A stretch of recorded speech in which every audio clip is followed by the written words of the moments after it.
Hello, I'm Chini from MSK Marai.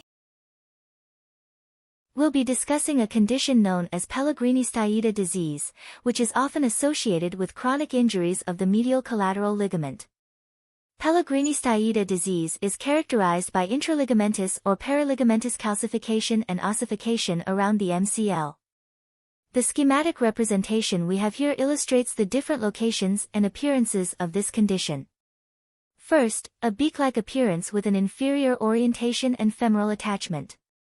Second, a drop-like appearance with an inferior orientation parallel to the femur.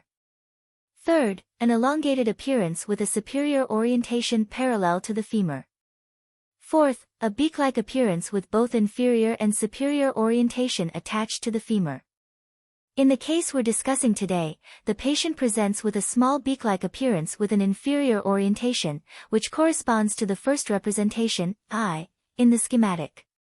Furthermore, imaging studies have revealed an ossicle or enthesophyte showing a bone marrow signal at the medial femoral condyle. It's important to note that while most patients with Pellegrini-Stieda disease are asymptomatic, a small proportion may experience medial knee pain. Thank you for watching. If you found my video helpful, please remember to like it.